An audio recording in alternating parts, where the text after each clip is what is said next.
اس ملک میں تنخواہیں چاہے وہ پریزیڈنٹ کی ہو یا پرائم منسٹر کی ہو یا وفاقی وزراء کی ہو یا اراکین پارلیمنٹ کی ہو یا 22 گریڈ کے سیکٹریوں کی ہو، اس سے نیچے کی جو بیوروکریسی ہے اس کی ہو، یا فوج کے جرنیلوں کی ہو یا ان کے دیگر افسروں کی ہو، اس پہ آج تک کوئی اصول بنایا ہی نہیں ہے ہم نے۔ دنیا بھر میں جو تنخواہیں بڑھتی ہیں وہ ایک فنڈامنٹل رول ہوتا ہے، اس کا پرنسپل ہوتا ہے، اس کی بنیاد پہ بڑھتی ہیں۔ مثلاً ابھی صدر صاحب کی 2-3 مہینے پہلے تنخواہ بڑھ گئی ہے، 9 لاکھ کے قریب ہو گئی، 8,79,000، ٹھیک ہے۔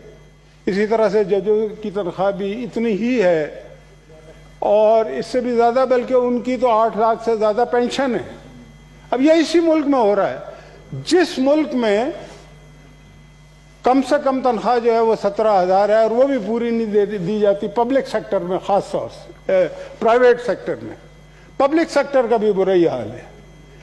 تو میں یہ کہنا چاہتا ہوں کہ ضرور رکھیں آپ 9 لاکھ روپے پریزیڈنٹ کی، مجھے کوئی اس پہ اعتراض نہیں۔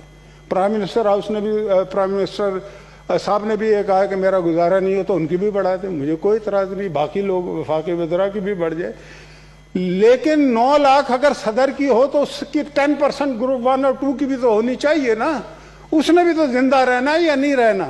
تو اگر 9 لاکھ آپ پریزیڈنٹ کو دیتے ہیں تو 90,000 گروپ 1 اور 2 کو بھی دیں، 3 کو بھی دیں، 4 کو بھی دیں، اور اس کے بعد یہ ڈسپیرٹی کو دور کریں کہ جس کا داؤ لگا اس نے اپنی تنخواہ بڑھا لی ہے، جس کا داؤ نہیں لگا وہ روتا پھر رہا ہے۔ یہ تو کوئی مطلب کہ طریقہ تو نہیں ہے نا۔ تو میں یہ کہنا چاہتا ہوں کہ ایک تو دو قسم کے طبقے ہیں ہمارے ملک میں۔ ایک تو چھوٹے تنخواہ دار ہیں، کنٹریکچوئلز ہیں، ڈیلی ویج ہیں، ان میں سے کچھ پبلک سیکٹر میں ہیں، کچھ پرائیویٹ سیکٹر میں۔ اسی طرح کے کچھ ایسے لوگ ہیں جو نہ پبلک سیکٹر میں نہ پرائیویٹ سیکٹر میں، وہ کوئی ریڑھی والا ہے، کوئی مطلب کہ چھوٹی سی دکان ہے، کسی کا کھوکھا ہے، کسی کا کچھ ہے، نہ لوگوں کے پاس یہ ایک بات ذہن میں اور رکھیں کہ یہ سوشل ویلفیئر اسٹیٹ نہیں ہے پاکستان۔